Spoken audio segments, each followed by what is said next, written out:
What distinguishes Broadcasting Scotland from a website or blog, apart from our brilliant programmes?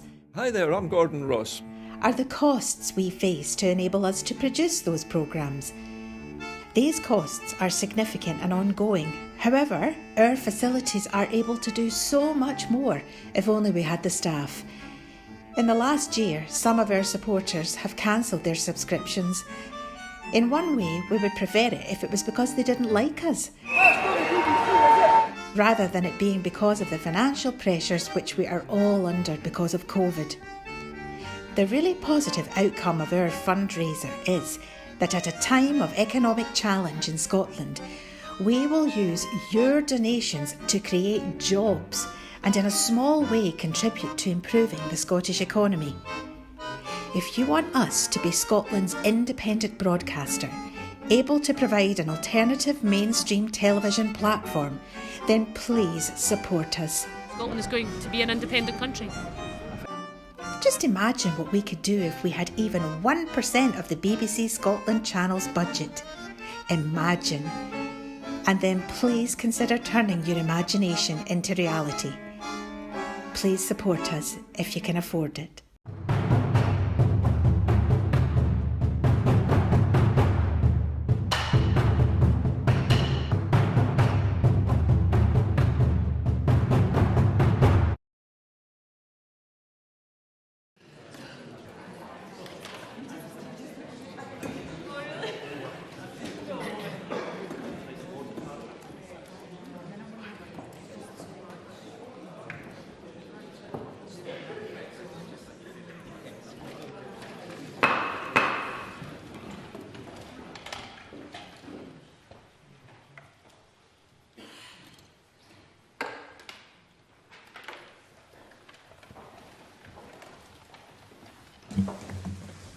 Good morning. The first item of business is general questions.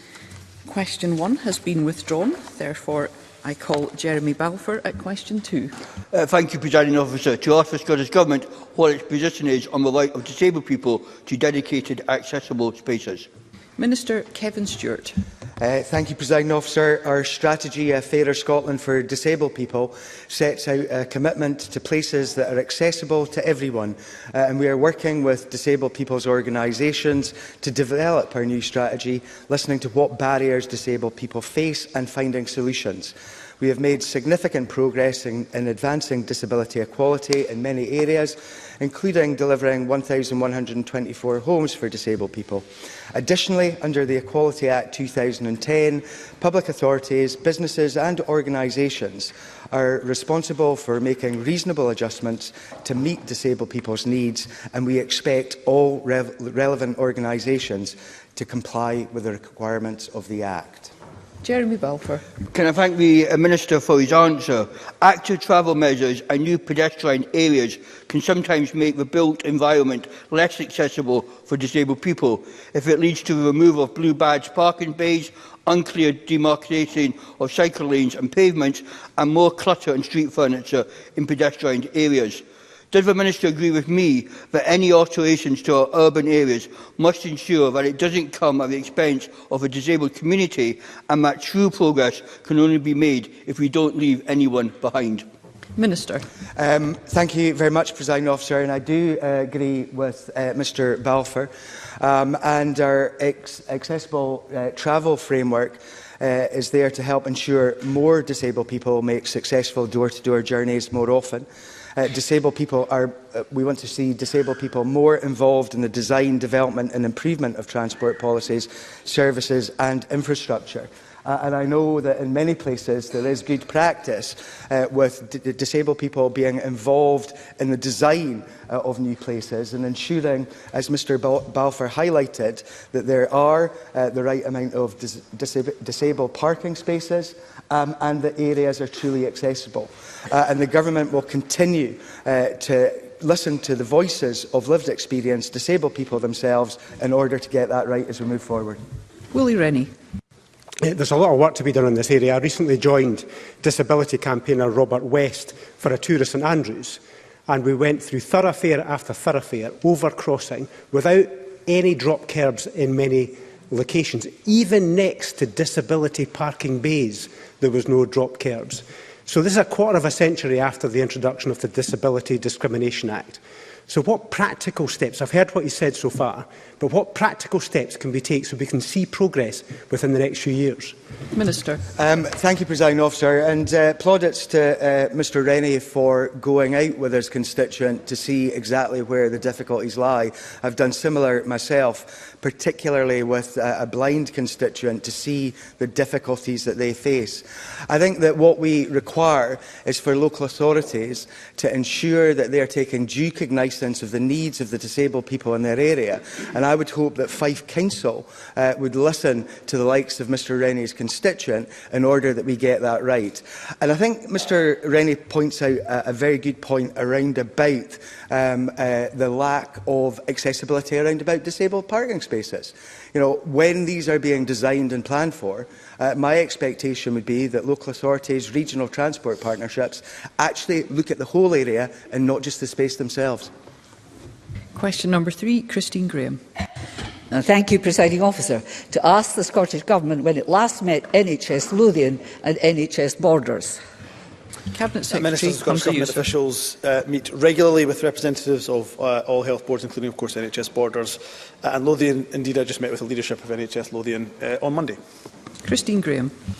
I thank the Cabinet Secretary for his answer. The Cabinet Secretary will be aware of a trial involving NHS Grahame, a local energy charity and an energy innovation hub, where the board has identified 300 people at least requiring assistance with their energy bills because of their serious ill health requirements.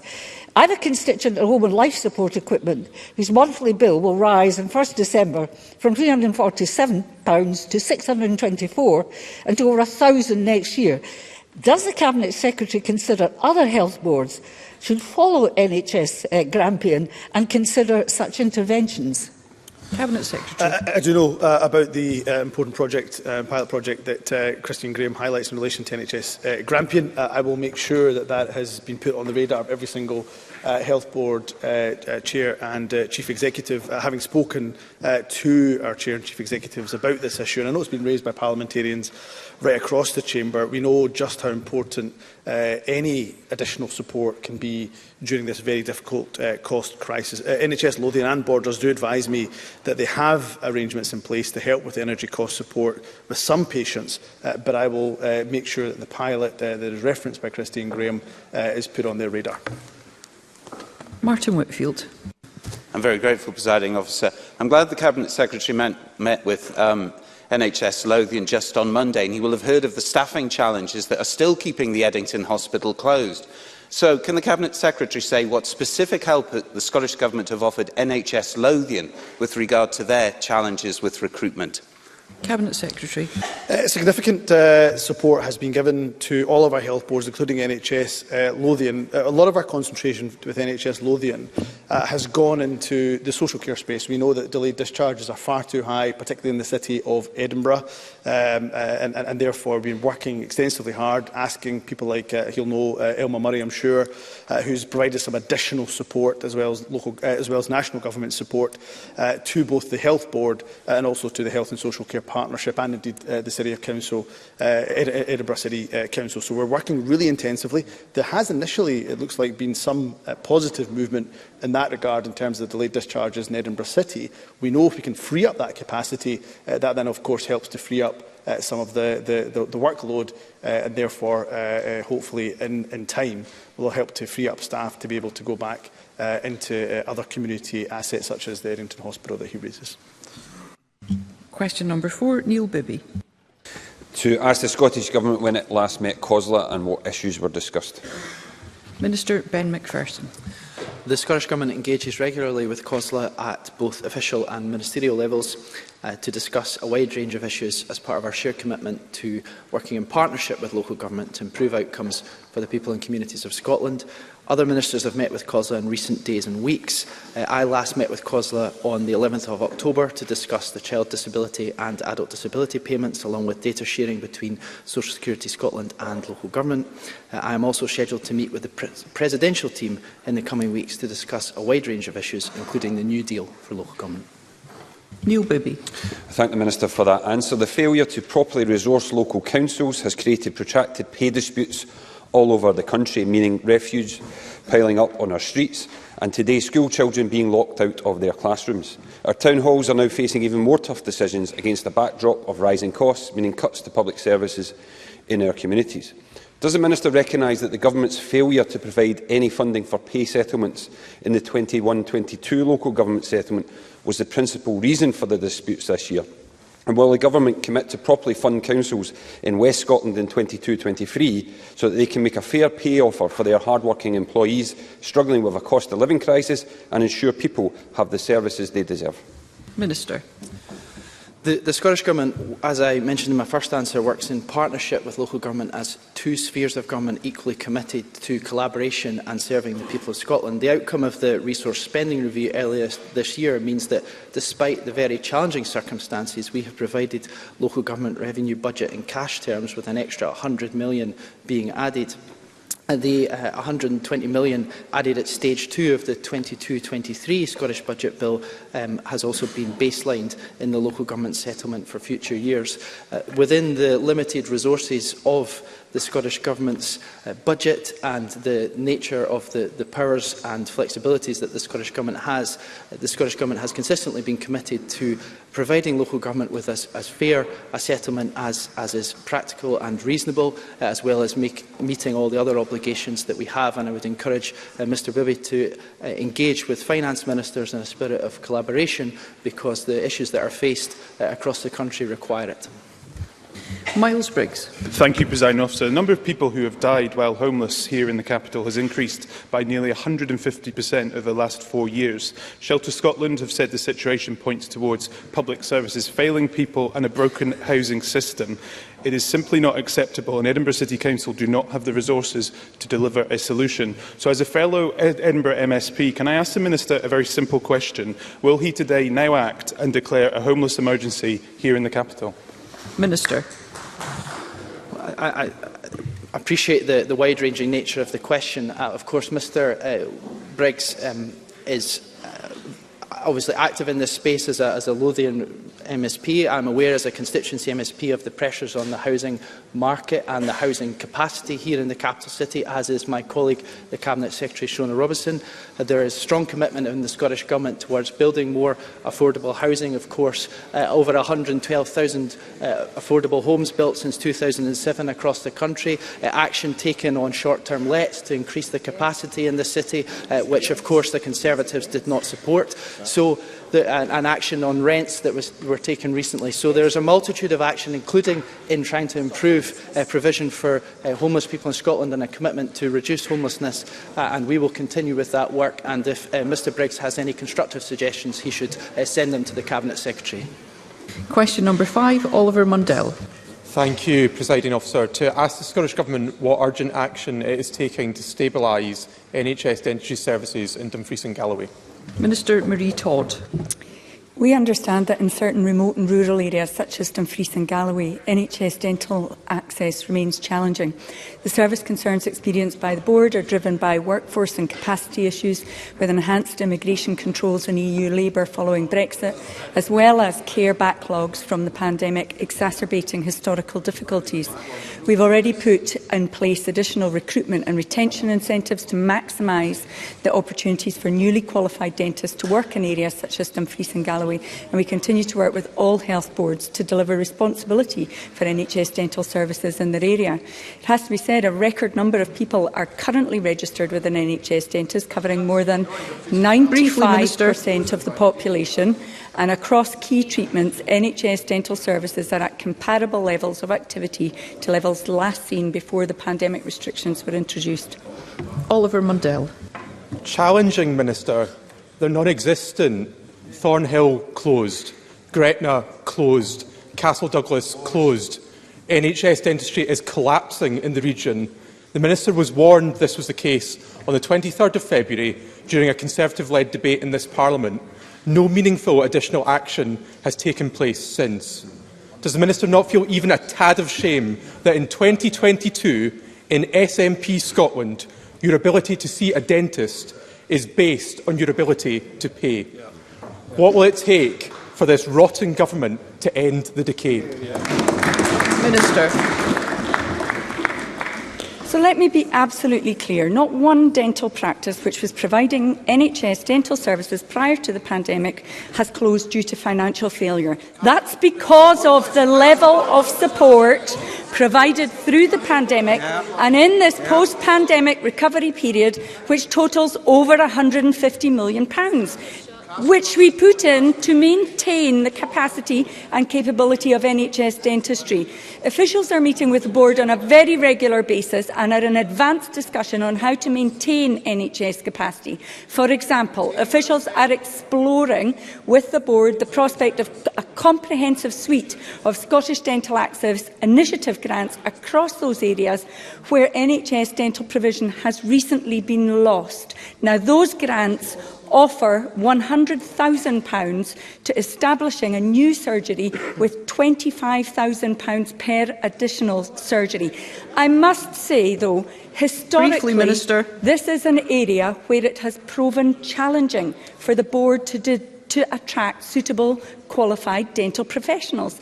Existential forces, such as the significant loss of EU workforce as a consequence of Brexit, are invariably having a disproportionate impact in areas such as Dumfries and Galloway. Thank you. Emma Harper. Thank you, Presiding Officer. Like Oliver Mundell, I have been contacted by many people across Dumfries and Galloway and other parts of the South Scotland. I know it is really challenging, and I know that there has been an impact exacerbated by Brexit. Can the Minister therefore provide an update on the rural visa pilot scheme in relation to dentists, and will she agree to meet with me to discuss access to NHS dentistry in Dumfries and Galloway? Briefly, Minister. I thank the member for this consideration and I'd be happy to meet to discuss this issue. We've been particularly successful in growing the dental workforce in Scotland. It's increased by 32% from 2007 to 2022, despite the challenging pandemic period. But with disruptions to the education and training of dentists, and the real challenges of Brexit, we do face real difficulties. This situation is accentuated when you're dealing with regulated professions like dentistry. For example, overseas dentists are required to sit examinations with the General Dental Council before they're able to work as a dentist. We're pressing the GDC and the UK Government to expand that capacity for examinations. Thank you. Question number 6, Natalie Dawn. Thank you, Presiding Officer. To ask the Scottish Government how measures set out in the NHS Recovery Plan will support innovation and capacity in diagnostics for thrombosis. Cabinet Secretary Hamza Yousaf. Our NHS Recovery Plan is clear that innovation, the redesign of services and continually identifying new ways to increase our capacity are all integral to the recovery of NHS services. That includes increasing diagnostic capacity, including diagnostics of thrombosis and similar artery and vein clotting conditions. Our specialist diagnostic services are split between imaging services such as MRI and CT scans, and to support delivery towards increasing capacity by 78,000 this year. We've secured 7 mobile MRI and 5 mobile CT scanners across Scotland, which is of course helping us to reduce waits. Natalie Dawn. I thank the Cabinet Secretary for that answer. Symptoms of deep vein thrombosis include swelling, a throbbing pain in normally one leg and red or darkened skin around the painful area. And I know from one of my constituents' experience it can be extremely debilitating. Would the Cabinet Secretary therefore join me in emphasising the importance of raising the awareness of the symptoms of deep vein thrombosis? Cabinet Secretary. Yes, I'd be happy to do that. And I think there may be more in this space that we can do around the communication of the symptoms and what people should be aware of when it comes to DVT and other artery and clotting conditions. She'll know, of course, particularly during the course of the pandemic, a lot of our public health messaging was focused towards COVID, understandably so, but I think it's important as that has reduced as we have moved into a different phase of this pandemic, then we should look at what more we can do, particularly in the space, in the DVT space. Question number 7, Mercedes Vialba. To ask the Scottish Government what action it is taking to address high private sector rents. Minister Patrick Harvey. The Cost of Living Tenant Protection Scotland Act, which came into force on the 28th of October, included a rent cap to protect tenants from high rent increases. At the same time, we're committed to introducing an effective national system of private sector rent controls by the end of 2025, and to do so in a way that is robust and provides lasting benefit to tenants. We're also providing up to £86 million in housing support this year, building on the £39 million of additional funding already provided to protect tenants as a result of the pandemic. Mercedes Vialba. I thank the Minister for his support for Labour's rent freeze policy, and it's vital that this stays in place until we have a national system of rent controls to bring rents down. Because long-term underinvestment in council housing and historic poor regulation of the private rental sector has allowed private landlords to cash in on the housing crisis while claiming that they provide a public service. But let's be clear, this isn't philanthropy, it's exploitation. So will the Minister commit to finally ending the two-tier system of rented housing in Scotland by capping private rents in line with social rental levels? Minister. Well, I'm glad that the Labour Party supports the measures that the Scottish Government brought to Parliament, measures that haven't been replicated by any other government in any other part of the UK.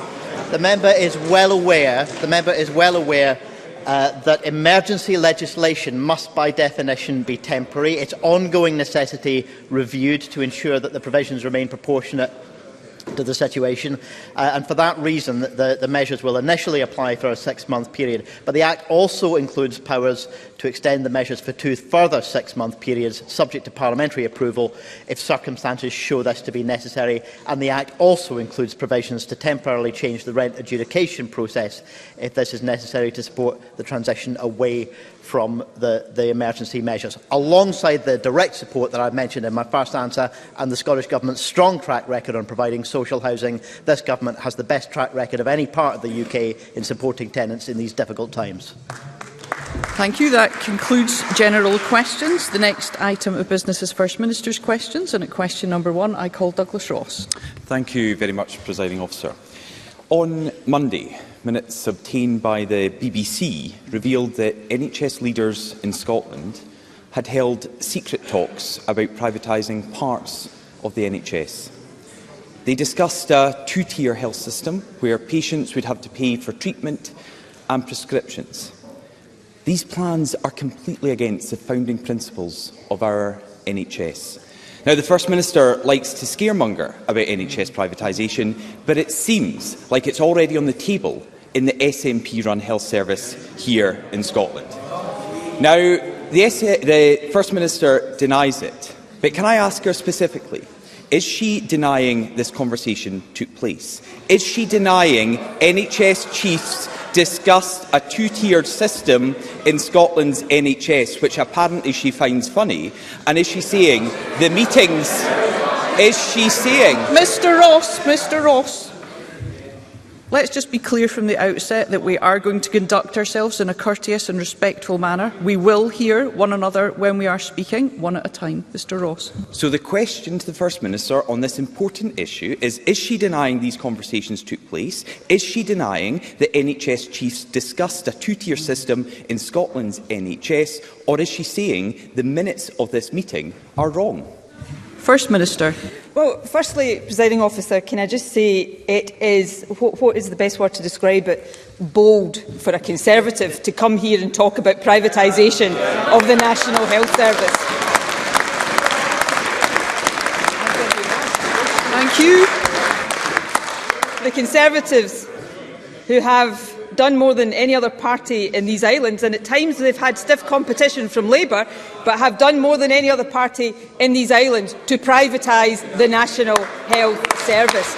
I'm intrigued, though, at Douglas Ross's line of questioning. I did an interview on Monday addressing the comments in the Minute. The Minute is there. I wasn't denying then that the conversation had took place, and I'm not denying now. It was a meeting of some leading NHS directors. As a point of fact, it wasn't NHS board chief executives, but they were conversations, not, to use another word that Douglas Ross used, plans. Because let me let Douglas Ross into what shouldn't be a secret, but he clearly doesn't understand it. NHS leaders, however much respect I have for them, and I have considerable respect for them, do not make government policy. The government makes government policy, and the founding principles of the National Health Service that this government has done more than any to protect and to enhance are not, and as long as I am First Minister, never will be up for discussion. Douglas Ross. Well, I have to say, I think it's very bold for Nicola Sturgeon to stand up and compare Scotland and other parts of the United Kingdom on privatisation when we know that in Scotland, private treatment is up 84% since the start of the pandemic, compared to the rest of the United Kingdom, that is half of that. 84% here in Scotland, less than half of that across the rest of the United Kingdom. But as the Health Secretary passes her some notes, which she passes back again, so that's clearly no use, Hamza, let's look at what the actual document said. It said health boards had the green light. It said that health boards had the green light from the leadership to come up with and present their ideas for the reforms. The reports of the document said, and I quote, "Areas which were previously not viable options are now possibilities." So will the First Minister reveal what areas that she wouldn't consider before are now on the table? And given that she has said that the ultimate decision would be with government ministers, who gave NHS chiefs the green light to consider these plans going forward? First Minister. Can you imagine Douglas Ross's reaction if I tried to dictate to NHS leaders what they were and weren't allowed to discuss in their meetings? I mean, let's just imagine that for a second. But in direct answer to his question, none of these plans, and they're not plans, but none of these ideas that would have any impact on the founding principles of the National Health Service are being discussed or remotely considered by this government. That can't be clearer. And certainly here in Scotland, it's government that makes government policy. But Douglas Ross talked about some figures around private health funding. So let me give him some facts on that matter. Let's look at people who self-fund for private care. In Wales, that figure is 30% higher per head than in Scotland. Well, sorry, Douglas Ross introduced the comparison between Scotland and the rest of the UK. Exactly. And in England, where, just in case, and I'm sure this is not the case, anybody has forgotten, the Conservatives are in government, that figure is 15% higher per head in England compared to Scotland. Let's look at NHS use of the private sector. In Scotland, total spend on use of the independent sector represents 0.5% of the total frontline health budget. In England, where the Conservatives are in power, that figure is almost 7%, £12.2 billion. This government will take no lessons from the Conservatives when it comes to privatising the National Health Service. In fact, Presiding Officer, this government will take no lessons from the Conservatives on the NHS, full stop. Douglas Ross. Well, sadly, in Sturgeon, Scotland, no one is getting any lessons today because teachers are on strike. But let's go back to the figures, because the First Minister did not dispute that since the start of the pandemic, private treatments in Scotland have increased by 84%. In England, the increase has been 39%. Sorry, in the rest of the United Kingdom, the increase has been 39%. But let's go back to the point that I was making. Someone gave the green light within government. Now, we'd usually expect that green light to come from the Health Secretary or from the First Minister. But there is clearly a complete breakdown of communication between NHS chiefs and the SNP. The First Minister has literally, standing up today, rubbished this meeting of NHS chiefs. She's saying that they are completely wrong. They are apparently acting on their own without ministerial direction. That is what the First Minister said. But the reports clearly state that NHS chiefs here in Scotland are worried about the prospect of a two-tier NHS. So, if the First Minister is to be believed, NHS chiefs are not listening to the Health Secretary, but are going off to try and fix the NHS on their own with no government oversight. So is this not just another confirmation that Humza Yousaf is out of control with Scotland's NHS? Before the First Minister responds, may I just remind members of the requirement to always address one another respectfully. First Minister. Respectfully, Presiding Officer, even by Douglas Ross's own standards, this is a pretty lame and pathetic line of questioning. He talks about a two-tier health service. Perhaps he's talking about the one that already exists, where the Conservatives are in government in England. There will not be a two-tier health service while this government is in office in Scotland, because we are committed to the founding principles of the National Health Service and always will be. NHS leaders are entitled to discuss what they want. They do not make government policy. The government makes government policy, and I could not be clearer about that. And of course, this is the government, and I was Health Secretary in the early years of this government. This is the government that reversed the privatisation of our health service where it had taken place. I was the Health Secretary that brought Stracathro Hospital back into the public sector after Labour had privatised it. We were the government that ended the contracting out of cleaning and catering services, that moved away from the ruinously expensive Tory Labour PFI, PPP contracts. And of course, we were the government that ended prescription charges in Scotland, because we support the founding principles of the NHS, and we always will. Douglas Ross. So last week, Nicola Sturgeon stood up and said we should trust her, not a shipbuilding expert who had advised the UN. This week, we've got to believe Nicola Sturgeon, not NHS chiefs who run our service here in Scotland. According to the First Minister, Humza Yousaf apparently hasn't lost control. Yet nurses are on strike for the first time ever. We have waiting times at record highs. People can't see their GPs, and health chiefs are warning of a two-tier system in our NHS. It is quite clear, Presiding Officer, that the First Minister is in complete denial about how badly her Health Secretary is handling the NHS crisis, in denial about the scale of privatisation in the health service that she oversees, and in denial about Humza Yousaf's two-tier system that is already becoming the norm in Scotland.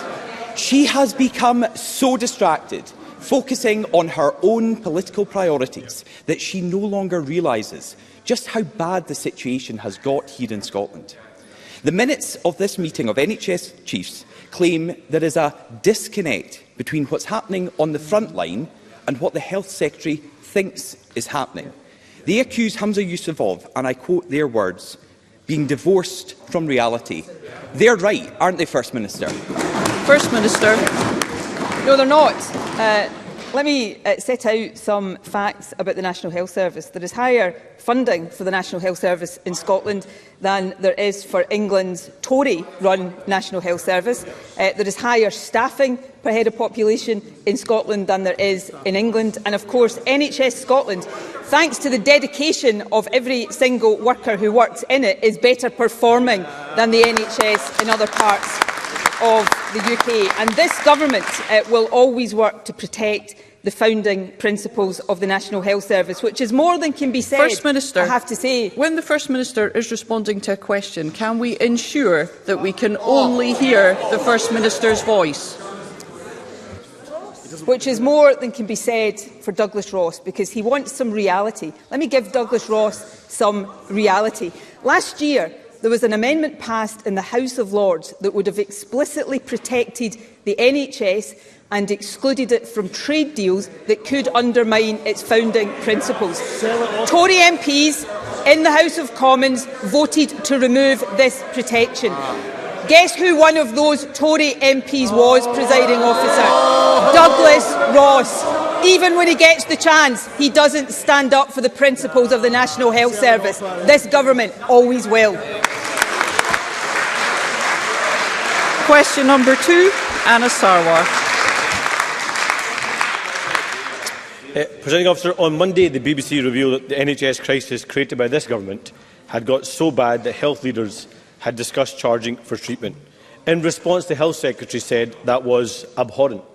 But the truth is there is already a two-tier healthcare system in Scotland. Can the First Minister tell the Chamber how many procedures were carried out in private hospitals in Scotland in the past year? First Minister. I will provide that precise figure, but as I've just said to Douglas Ross, the people who self-fund for private care in Scotland is lower than it is in England, significantly lower, and actually it's even more significantly lower in Scotland than it is where Labour is in government in Wales. That is the reality. Because we protect our National Health Service in these difficult times, and we always will. Anna Sarwar talks about paying for treatment. Let me repeat, this was the government that abolished prescription charges, something that Labour had many opportunities over many years to do and failed completely to do. So just as I won't take them from the Conservatives, I'll take no lessons from Labour on the founding principles of our National Health Service. Anna Sarwar. Perhaps the First Minister want to take lessons from the people having to actually pay for treatment in Scotland. There were over 39,000 patients treated privately in Scotland in the past year. That does not include the many private treatments carried out in individual clinics like dental surgeries. The number of people now paying for treatment without health insurance has increased by 72%. Often these are people who are forced to borrow money, turn to family and friends, or even remortgage their homes to get health care that should be free at the point of need. So I know the First Minister doesn't like facts, but let's look at the facts. Almost 2,000 people have gone for private treatment for endoscopies and colonoscopies. Privately, these treatments cost an average of £1,195. Over 7,800 people have gone private for a cataract surgery, average cost £2,660. And a staggering 3,500 people have had a hip or knee replacement in a private hospital, average cost £12,500. These figures make clear that under the SNP, healthcare in Scotland is already a two-tier system. So does the First Minister accept that this goes against the founding principles of our NHS, a universal healthcare system, free at the point of need? First Minister. No, I don't. I don't accept that, and I don't accept we have a two-tier health system in Scotland. We will always act to protect the founding principles, and we've done more than any other government to achieve that. The one thing that was missing completely from Anna Sarwar's question there, of course, was reference to a global pandemic that caused the cancellation and the pausing of elected services in our National Health Service for a considerable period of time. That's why we've seen an increase in those figures in recent years, but these figures remain significantly below the comparable figures in England and in Wales, where, let me remind Anna Sarwar, his own party is actually in government and running the National Health Service. As we continue to progress the NHS recovery plan, get more operations done and within waiting times in the National Health Service, we will continue to see the benefits of NHS care free at the point of need for everyone across Scotland. Anna Sarwar. The First Minister just wants to deny the facts. I don't think the pandemic is a good enough excuse to say because it was a pandemic, it means it's okay for you to have to go privately to go and pay for treatment. The First Minister denies we have a two-tier system. In 2021, 40% of all hip and knee replacements that happen in Scotland were paid for privately. 40%! That's 3,430 people paying privately to get a hip or knee replacement. Our NHS is at risk because of this government's choices and this government's crisis. After 15 years in government, there is no one else to blame. Take responsibility for your record. Hospital beds, cut. Nursing and midwifery training places, cut. Record long waits in A&E, 750,000 Scots on an NHS waiting list, and people forced to go into debt, to go private, undermining the very principles of our National Health Service, the Labour Party and our country's greatest ever public service achievement. And doesn't it get clearer every single day that our NHS is not safe in SNP hands? First Minister.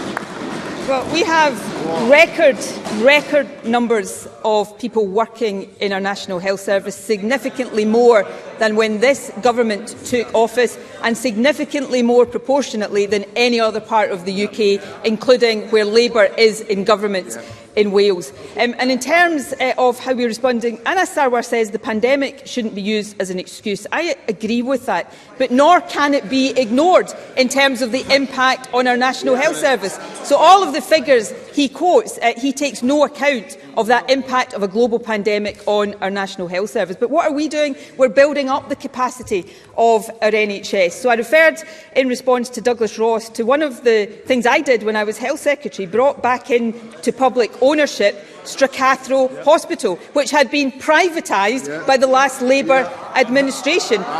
More recently, earlier Jackie Baillie, of course, was a member of that administration. Earlier this year, we have brought another private sector hospital, Carrickglen in Ayrshire, into public ownership. That facility will be developed to become one of our new national treatment centres, building up the elective capacity of our NHS to treat more people. That's the practical action this government is taking, and we are taking that and always will take that while we protect the founding principles of our National Health Service.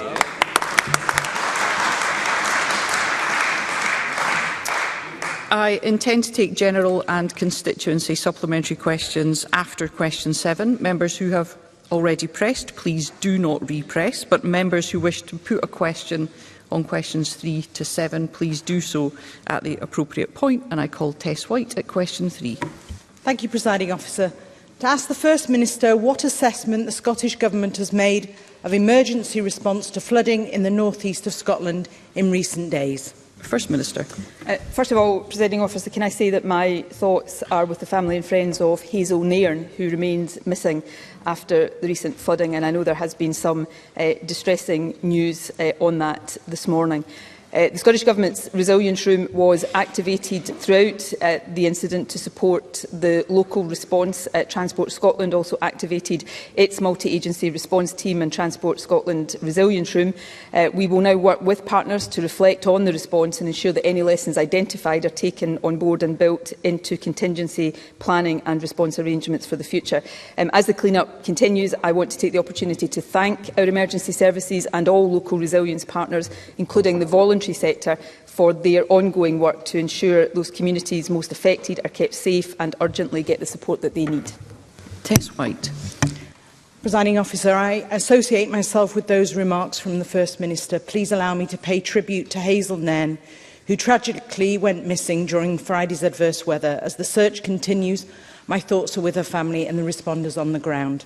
First Minister, in Brechin, 2 of the pumps belonging to the town's £16 million flood defences failed, flooding homes and causing extensive damage. Villagers raised concerns with me about the safety of an electrical substation in Inchbeare, which was half submerged in water for days.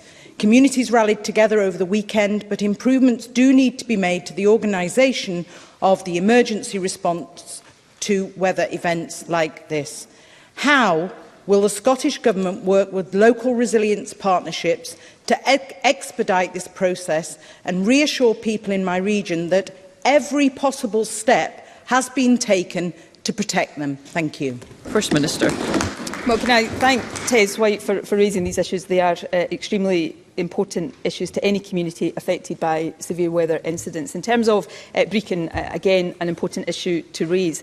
The main flood defence in Brechin, which contains the South Esk River, held, and that is despite river levels provisionally reported by SEPA being the highest ever on record. And it's worth pointing out, had these defences not been in place, there would have been widespread and potentially dangerous flooding of an estimated 332 properties beyond anything yet experienced by Brechin. However, 2 of 3 pump stations which remove surface water from River Street from runoff and other sources did not start automatically when water was detected, and as soon as this was identified, a council officer attended and the pumps were at that stage successfully started. We work closely with local resilience partnerships on an ongoing basis, and it's very important that we do so. And any time there is a severe weather incident like this, we ensure that any appropriate lessons are learned, and that will be the case here, and that will be done as quickly as possible. If there are any issues raised by locals about concerns I've not touched on today, if these are passed to the Government, we will ensure that they are fed in to that process of reflection and learning of lessons. Mercedes Vialba. We are already seeing the effects of the climate emergency, with further extreme weather events becoming more likely. The National Infrastructure Commission has argued that government should set resilient standards which operators would be required to meet. The UK Government is set to introduce a national resilience strategy, so will the First Minister make the case for the development of resilient standards for vital public infrastructure? First Minister.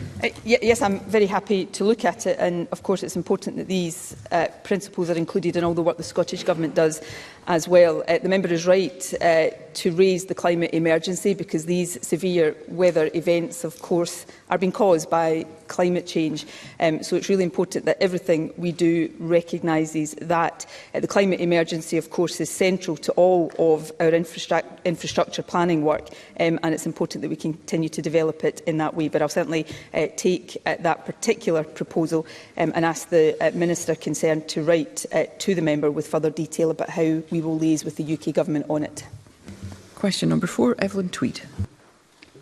Thank you, Presiding Officer. To ask the First Minister what steps the Scottish Government is taking to ensure that gender-based violence is being tackled in Scotland, in light of the start tomorrow of the 16 days of activism against gender-based violence.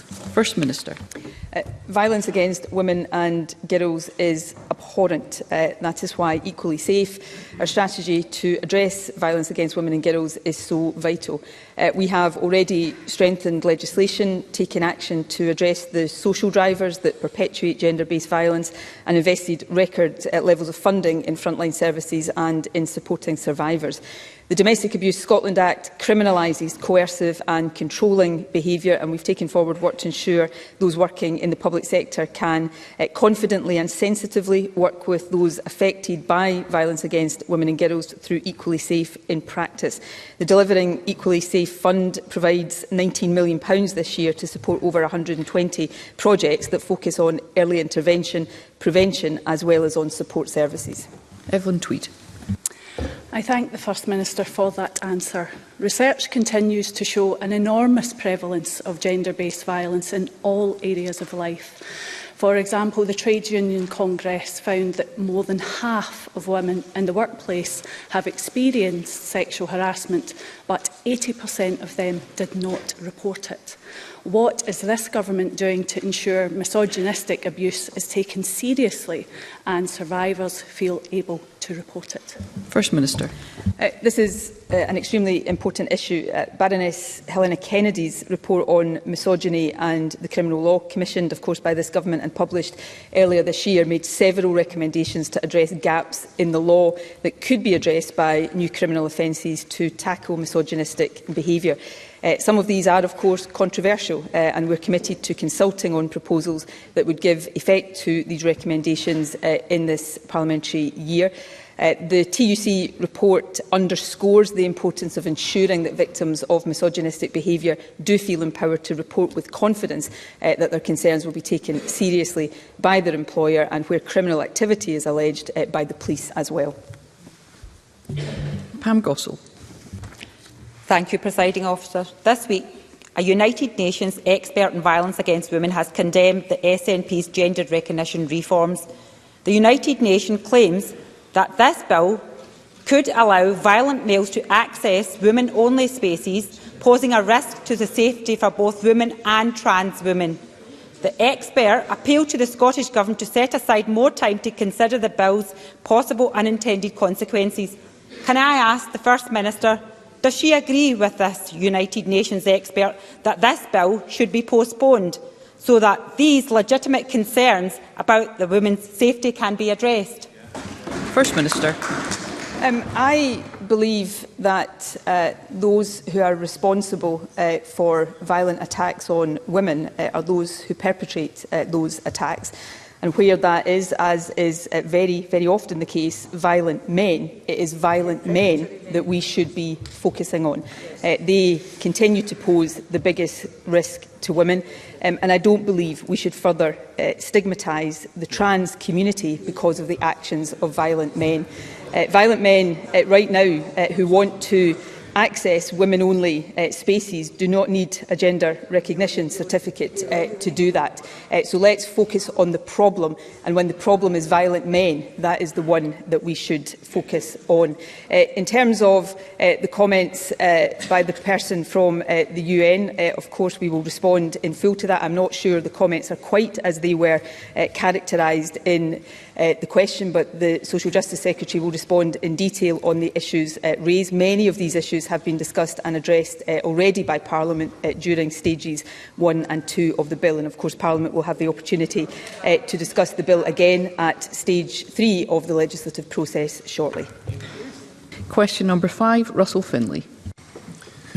Thank you, Presiding Officer. To ask the First Minister how much the Scottish Prison Service has spent on providing free mobile phones to all prisoners. First Minister. At the start of the pandemic, we took the decision to provide mobile phones to those in custody to maintain vital family communication, including and perhaps especially with children, during what was an incredibly challenging period and when normal visiting, of course, wasn't possible. Between then and April, the amount spent to date is £4.12 million. Russell Finlay. Thank you for that answer. First Minister, your government is slashing budgets for our cops, courts and prisons. Money is tight, we get that. So how on earth can mobiles for prisoners at a cost of £4 million and rising be a priority? Taxpayers' money should be spent in frontline services, not freebies for criminals. These phones have been misused nearly 5,000 times. They've been used to order firebombings, drug dealing and to threaten crime victims. Prison officers tell me these SNP-issued phones are putting them in danger by fuelling violence between inmates. So when, First Minister, will you bin this costly and dangerous policy? First Minister. Well, Russell Finlay is right about one thing. Budgets are extremely tight. They are tight because of Tory economic mismanagement and Tory erosion of our budgets.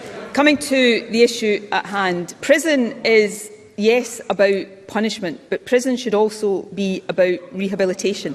And it is important that we don't lose focus on that. The mobile phone provision, which of course I think, I'll be corrected if I'm wrong about this, but I think is something the UK government did as well during the pandemic. That is about ensuring connections between prisoners and families, including children, which is important to rehabilitation, which is important to reducing offending and re-offending.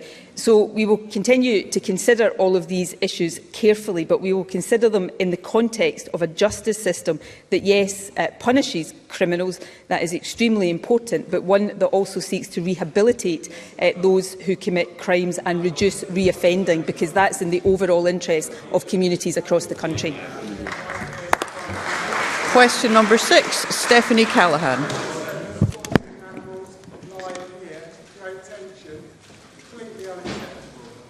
I'm suspending business for a moment. Thank you.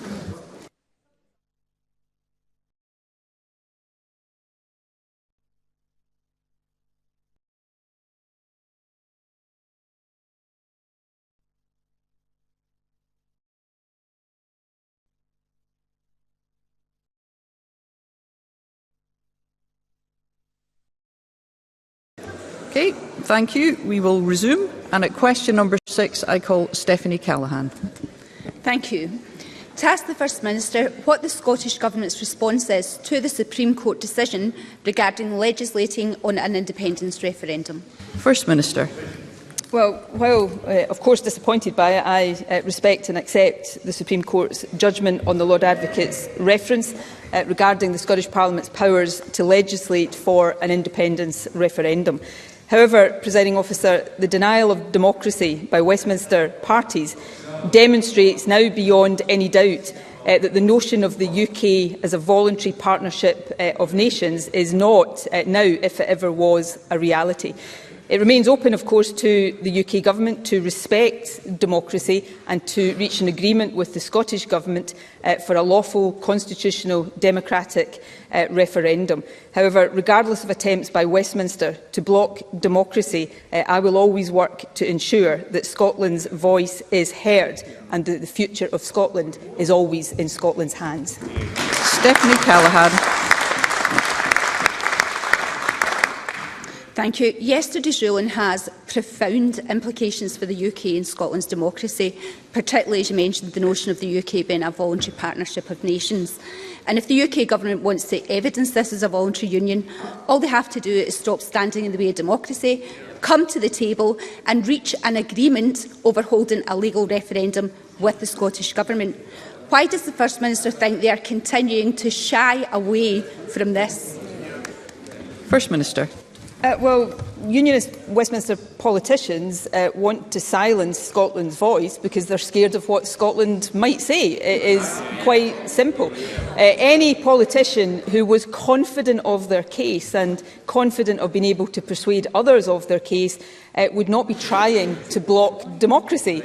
They would be embracing democracy. So I think we know everything we need to know about the views of Westminster Unionist parties by their determination to block Scotland's democracy, but it will not prevail. I think Unionist politicians with some critical faculties and perhaps the power of independent thinking probably understand that yesterday's judgment raises profoundly uncomfortable questions about the basis and the future of the United Kingdom.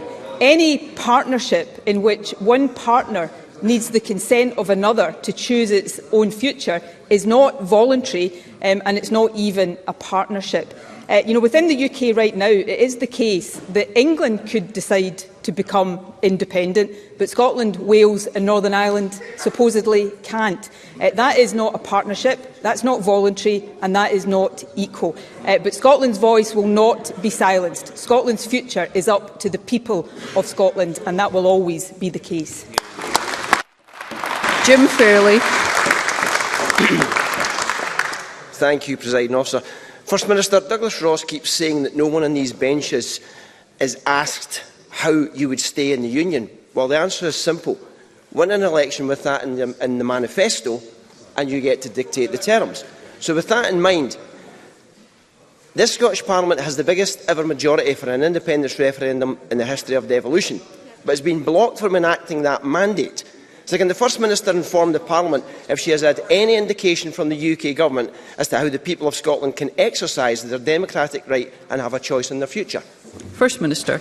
Well, the mandate for an independence referendum in this Parliament is undeniable. There is a clear majority for that and I think in any other measure of democracy in any other country we wouldn't have politicians seeking to deny that. Look, I stand ready to discuss this issue with the UK Government at any time. I fully anticipate, though, that their democracy denial will continue, at least in the short term, because they are scared of the outcome of a democratic process. But you cannot, and I watched Douglas Ross and others squirming on this issue yesterday on television. On the one hand, trying to say that the United Kingdom is a voluntary union, but on the other hand, gleefully trying to defend the fact that Scotland has no way of choosing a different future. It's not democratic, it's not sustainable. Let's have a proper process and let the people of Scotland decide our own future. Craig Hoy. Thank you, Presiding Officer. When asked by Glenn Campbell during a BBC debate 2 days before the Holyrood election what voters should do who, quote, and I quote, want you, Nicola Sturgeon, as First Minister, but don't want independence, the First Minister confidently said they should vote for me. Why now are her colleagues claiming that these voters support independence? And is this the same deep-seated duplicity that we can expect to see in any de facto independence referendum at the next general election? Briefly, First Minister. Briefly, Presiding Officer, if the Tories are now reduced to suggesting that people in Scotland didn't know that I supported a referendum, then the Tories are even more desperate than I thought they were. But Douglas Ross is saying, it's just quoting my own words. Well, let me offer this, presiding officer. If the Tories don't think that my words were clear enough in the election last year, how about their words? Because the Tory message couldn't have been clearer. They said, if the SNP wins the election, there will be a referendum.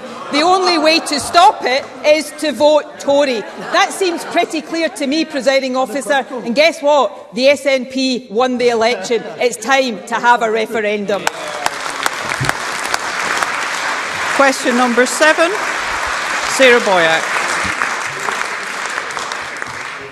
To ask the First Minister what action the Scottish Government is taking to ensure that refugees from Ukraine have suitable accommodation on arrival in Scotland. First Minister. With over 21,500 arrivals from Ukraine with a Scottish sponsor, Scotland continues to provide sanctuary to more displaced people from Ukraine per head than any other part of the UK, and I want to thank people across Scotland for their efforts in achieving that. Our priority, of course, is to ensure the immediate needs of those arriving are met, though we are clear we do not want anyone to spend more time than absolutely necessary in welcome accommodation. While we are ensuring that we have that welcome and temporary accommodation which is safe and suitable, we're also taking forward a number of actions focused on providing sustainable longer-term accommodation for those here and still arriving. That will include a new Scottish-led host recruitment campaign that will launch at the end of the month. Can I thank the First Minister for that answer and refer members to my register of interest? The First Minister will be aware of the acute housing crisis in Edinburgh. The current contract for MS Victoria is due to end in January 2023. Figures published by the Scottish Government show that over 1,200 people are currently on the ship. So how will the Scottish Government ensure that the capacity provided by the ship is retained? And will she urgently look to expand criteria for the £50 million housing fund for local authorities, which is largely unspent, to include purchasing property from the market and working with agents to retrofit buildings? And will the First Minister confirm continued funding for the city's welcome hub? First Minister.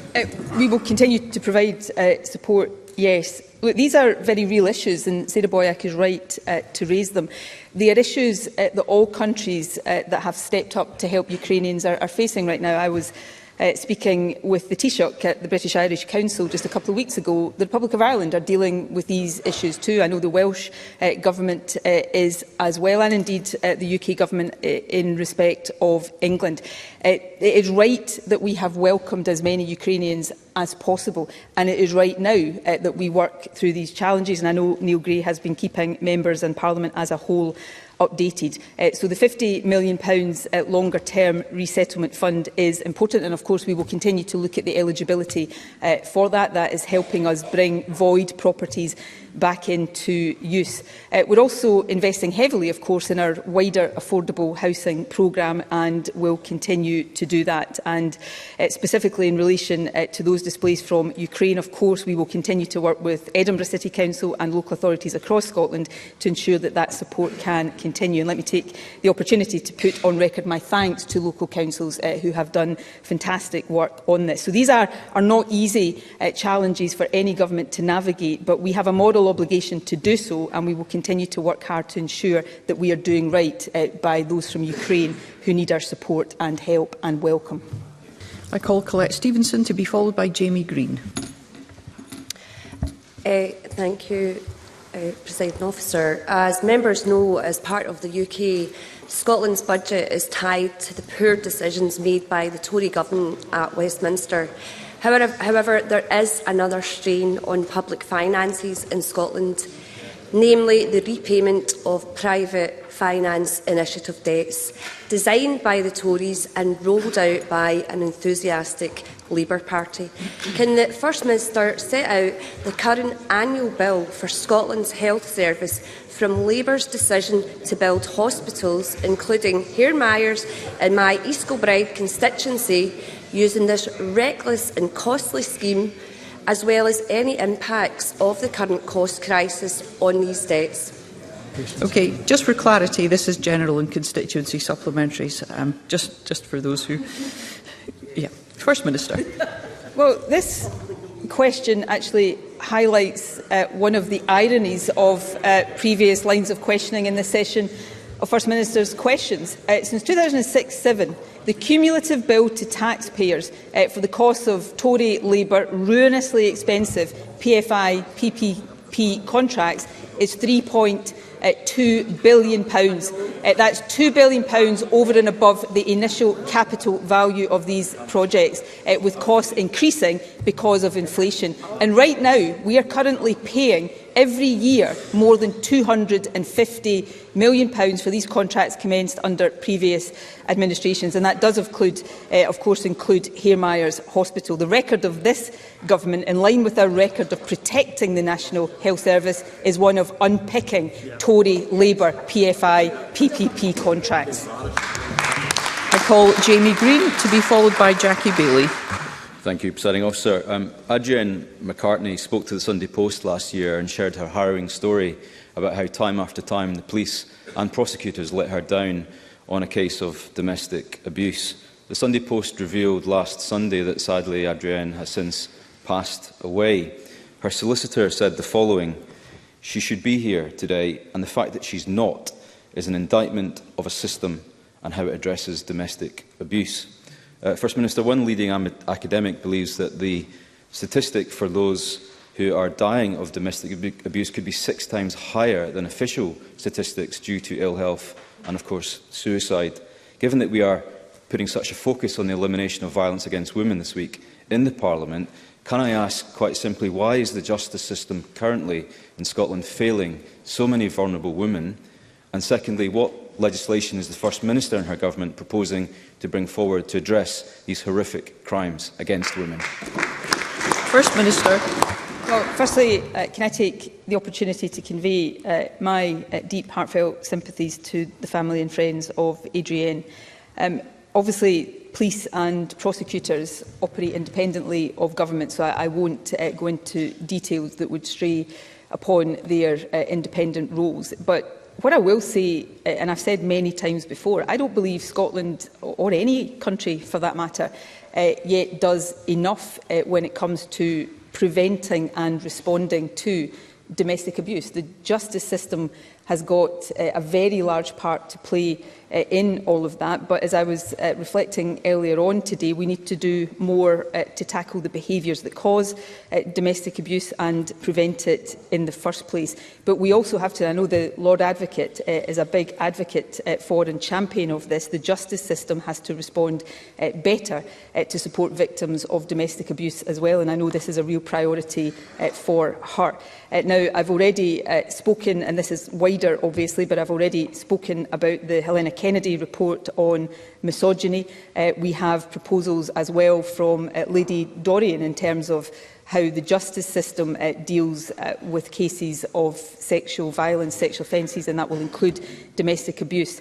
The Government will bring forward many of these proposals in legislative form over the remainder of this Parliament. Some of them will be controversial, and I would expect very rigorous debate and scrutiny in this Parliament. But I hope, as we are considering these proposals, that very good question from Jamie Green will stay in our minds, and that we will find ways to unite to make the necessary improvements to our justice system so that victims of domestic abuse are not let down here in Scotland, as they are here too often, and indeed as they are in countries across the world. Jackie Bailey, to be followed by Claire Adamson. The breast screening programme was paused for all women during the pandemic and paused even longer for women over 70. It would appear that a further restriction has been applied and women over 75 are being denied breast cancer screening. My constituent who raised this with me describes this decision as discriminatory and ageist. Can the First Minister advise whether this restriction is just in Greater Glasgow and Clyde, or does this apply Scotland-wide? And if so, will she reverse this decision? First Minister.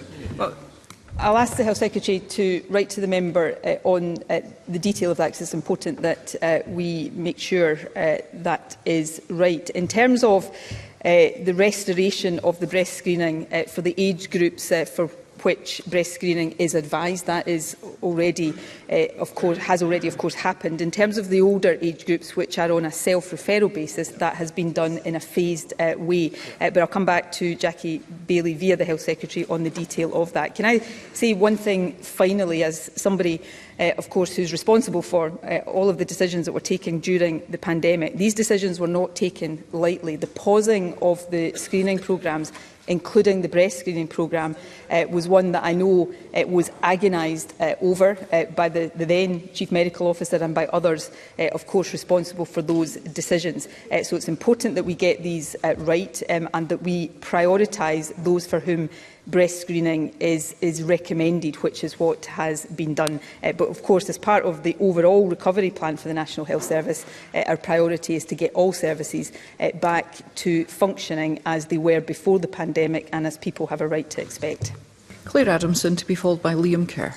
Thank you very much, Presiding Officer. Following the UK regulations adopted by the Financial Conduct Authority for funeral planning companies, a number of companies have subsequently gone into administration, including Safe Hands, Funeral Plans and One Life. Some of my constituents are left worried as to whether they will get any of their money back, and research shows that such savings schemes are overwhelmingly used by the most financially vulnerable. Can the First Minister offer any advice or support that is currently available for those affected? And has the Scottish Government had any engagement with the UK Government in relation to calls for a UK support scheme to be set up? First Minister. Well, can I thank Claire Adamson for raising what is not just an important issue, but of course also an extremely sensitive issue. We welcomed regulation of this sector, something we had been pressing the UK Government to do for some time. I think the UK Government's action, however welcome, has come rather late and too late for some people. I understand that Dignity is currently honouring Safe Hands funeral plans and I welcome that support. Of course, regulation is a reserved matter and I would encourage the UK Government to look at the situation and consider if they should provide additional support. If Claire Adamson wishes to pass on any details of affected constituents, I'll ensure that the relevant Minister looks at this and raises it with the UK Government. The Scottish Government, of course, also provides support for funeral costs through funeral support payment, and I would encourage anyone who may be eligible to apply. Liam Kerr, to be followed by Martin Whitfield. Thank you, Presiding Officer. In February, I asked what action this Government was taking after a survey showed that nearly half of our dedicated, hard-working teachers in Aberdeen were considering quitting due to high levels of physical and verbal abuse. At best, the First Minister's answer was vague and non-committal.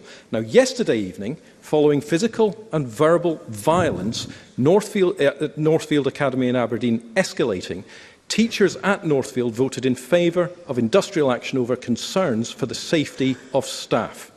First Minister, teachers should never be subjected to violence, whether verbal or physical. And as nothing has apparently changed since February, I ask again, what is this Government doing now to stop this appalling abuse? First Minister.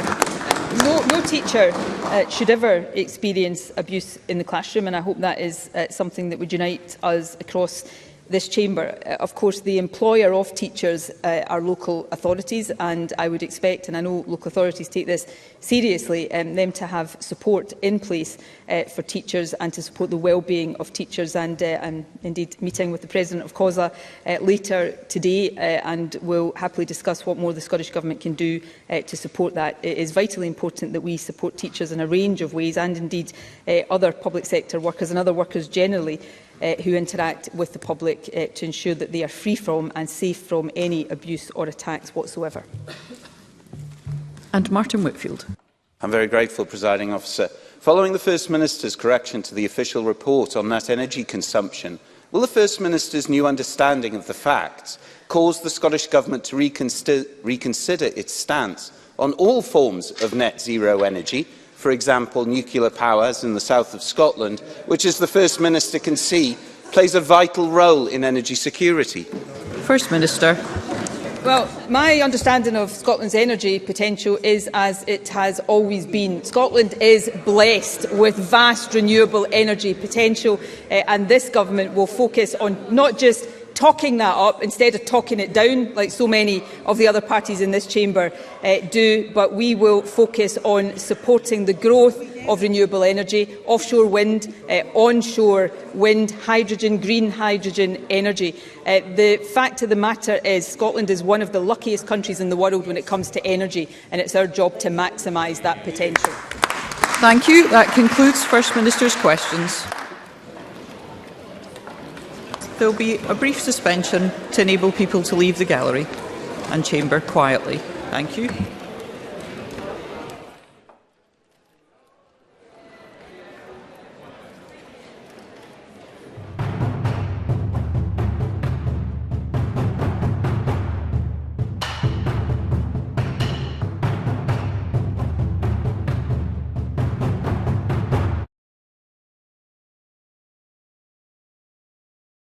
What distinguishes Broadcasting Scotland from a website or blog, apart from our brilliant programmes? Hi there, I'm Gordon Ross. Are the costs we face to enable us to produce those programmes. These costs are significant and ongoing. However, our facilities are able to do so much more if only we had the staff. In the last year, some of our supporters have cancelled their subscriptions. In one way, we would prefer it if it was because they didn't like us, rather than it being because of the financial pressures which we are all under because of COVID.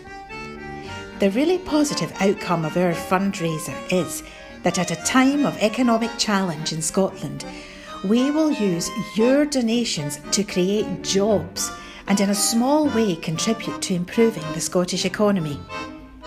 If you want us to be Scotland's independent broadcaster, able to provide an alternative mainstream television platform, then please support us. Scotland is going to be an independent country. Just imagine what we could do if we had even 1% of the BBC Scotland channel's budget.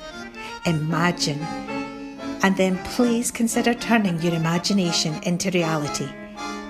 Please support us if you can afford it.